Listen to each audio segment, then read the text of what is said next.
नमस्कार, आप देख रहे हैं खबर मीडिया। दोस्तों, आज के इस वीडियो में मैं आप सभी के लिए लेकर आया हूं आज दिन भर की तमाम बड़ी और मुख्य खबर। जी हां, आपको बता दें काफ़ी सारी बड़ी और सीधे काम की खबरें निकल कर आ रही हैं, जिसमें मैं आपको बताऊंगा कि कैसे कोरोना वायरस के मरीजों को ऑक्सीजन के लिए अब बहुत ही ज़्यादा किल्लत झेलना पड़ रहा है।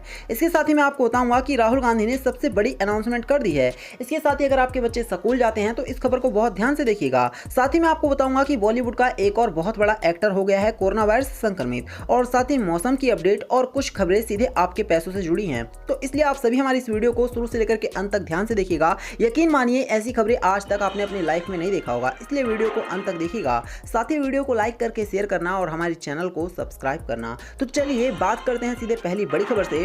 वैक्सीन और दवा उत्पादन में लगा दो पूरी ताकत। कोरोना के बढ़ते मामलों पर बैठक में प्रधानमंत्री ने कर दिया है ऐलान। दोस्तों, आपको बता दें कि कोरोना वायरस के खिलाफ जंग में वैक्सीन व रेमडेसिविर जैसी दवाओं की अहमियत और देश में इनकी किल्लत को देखते हुए प्रधानमंत्री नरेंद्र मोदी ने इनका उत्पादन बढ़ाने के लिए पूरी ताकत झोंकने के लिए कह दिया है। कोरोना के बढ़ते मामलों के बीच में अधिकारियों के साथ बैठक में प्रधानमंत्री मोदी ने साफ कह दिया है कि देश में जितनी भी कोरोना वायरस की वैक्सीन की जरूरत है उसको पूरा किया जाए और कोशिश की जाए कि एक भी मरीज ऐसा ना रहे जिसको कोरोना वायरस की वैक्सीन ना मिल सके। तो साफ है कि प्रधानमंत्री मोदी अब युद्ध स्तर पर कोरोना वायरस के वैक्सीनेशन को बढ़ाना चाहते हैं। चलेंगे अब हम एक और बड़ी खबर की तरफ। तो जी हाँ, कुंभ से लौटने वाले की गुजरात में सीधे प्रवेश नहीं, पहले कराना होगा RT-PCR टेस्ट। आप सभी को पता होगा कि लोग बड़े मजे में इस टाइम पर कुंभ के मेले में घूमने निकल पड़े हैं।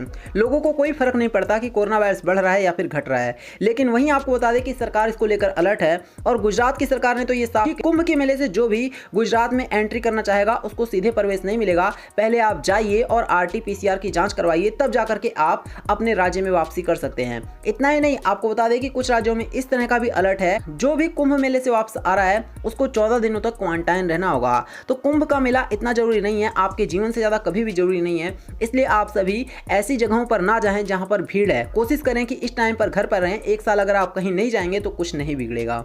चलिए बात करेंगे एक और बड़ी खबर की। रेमडेसिविर की कालाबाजारी करते 6 लोग हुए गिरफ्तार। 12,000 में बेचते थे एक इंजेक्शन को। देखिए कैसे यहां पर कालाबाजारी चल रही है। गुजरात के सूरत में एक तरफ जहां लोग कोविड मरीजों के लिए जरूरी रेमडेसिविर इंजेक्शन पाने के लिए रात भर सड़क पर पड़े रहने को मजबूर हैं, तो वहीं दूसरी ओर 899 रुपए की वैक्सीन को 12,000 रुपए में बेचा जा रहा है। कालाबाजारी कर रहे 6 लोगों को सूरत की क्राइम ब्रांच ने गिरफ्तार किया है और क्राइम ब्रांच अपना चेहरा बदलकर और साथ ही इनसे वैक्सीन खरीदने के बहाने गई थी, तब जाकर के ये घूसखोर लोग पकड़े गए हैं।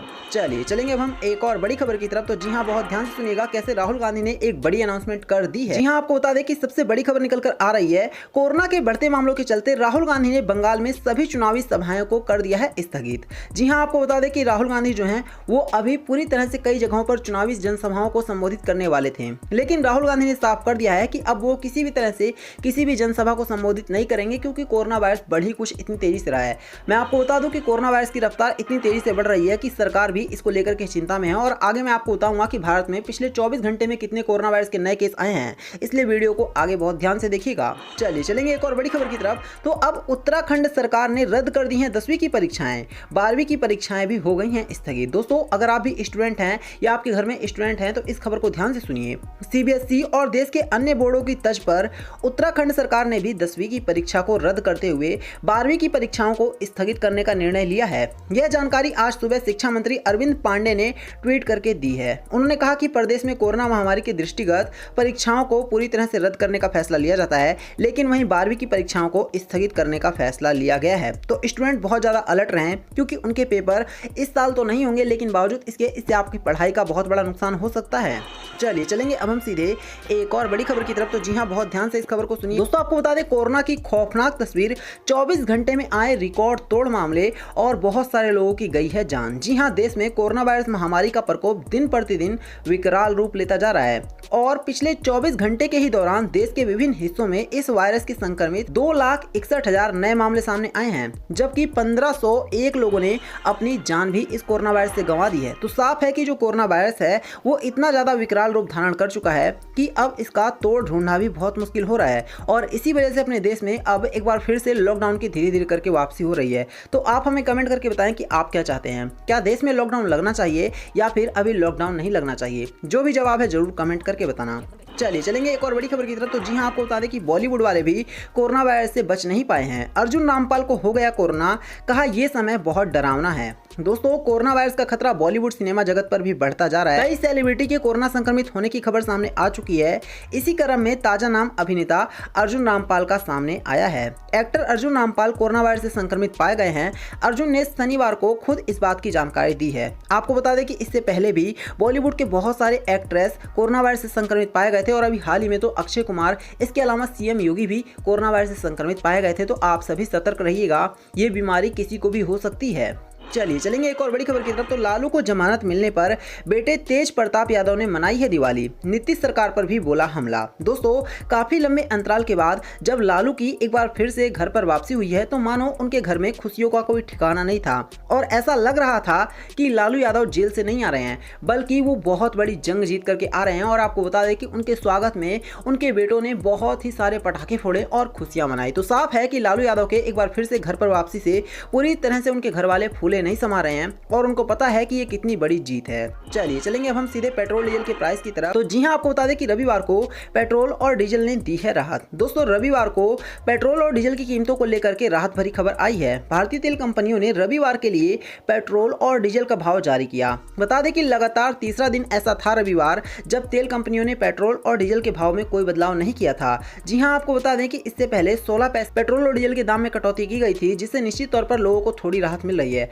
अगर हम बात करें आज के पेट्रोल डीजल के ताजा भाव की, तो जी हां, आपको बता दें कि अब आज राजधानी दिल्ली में पेट्रोल 90 रुपये 40 पैसे प्रति लीटर पर बिक रहा है, जबकि डीजल की बात करें तो डीजल 80 रुपये 73 पैसे प्रति लीटर पर बिक रहा है। तो साफ है कि पेट्रोल डीजल में थोड़ी सी कमी देखी गई है इनके प्राइस में, लेकिन बावजूद इसके ये कमी इतनी ज़्यादा नहीं है कि लोग चैन की सांस ले सकें। चलिए अब हम चलेंगे सीधे मौसम की अपडेट की तरफ। तो जी हाँ, आपको बता दें कि मौसम विभाग का वेदर अलर्ट, अगले 24 घंटे में होने वाली है भयंकर बारिश। दोस्तों, मौसम विभाग ने वेदर अलर्ट जारी किया है, जिसके तहत अगले 24 घंटे में देश के कई राज्यों में भारी बारिश का अनुमान है। आईएमडी के अनुसार अगले 24 घंटे में पश्चिमी हिमालय क्षेत्र में गरज के साथ तेज बारिश की आशंका है। ऐसे में आप सभी बहुत ज्यादा सतर्क रहना। आपको बता दें, राष्ट्रीय राजधानी दिल्ली में भी मौसम में पूरी तरह से बादल छाए रहेंगे और इसके साथ साथ यहाँ पर भी थोड़ी बहुत बारिश देखने को मिल सकती है कई एरिया में। तो आप सभी लोग मौसम को लेकर के बिल्कुल भी हल्के में मत रहना। अगर आपको अपना कोई काम निपटाना है तो बहुत जल्द निपटा लेना। चलिए इसी के साथ हम बात करेंगे एक और बड़ी खबर की। तो जी हाँ, HDFC बैंक को 31,833 करोड़ रुपए का लाभ, पिछले वित्तीय वर्ष से 16.8% है ये अधिक। दोस्तों, निजी क्षेत्र के सबसे बड़े कर्जदाता HDFC बैंक को बीते 31 मार्च को खत्म वित्त वर्ष में 31,833 रुपए करोड़ का शुद्ध लाभ हुआ है।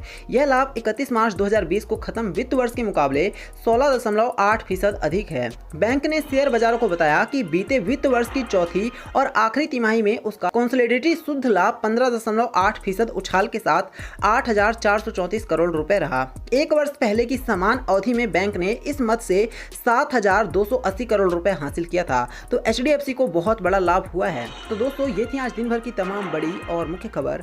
वीडियो को लाइक करना, इसे और लोगों के साथ भी शेयर करना और हमारे चैनल को सब्सक्राइब करना। धन्यवाद।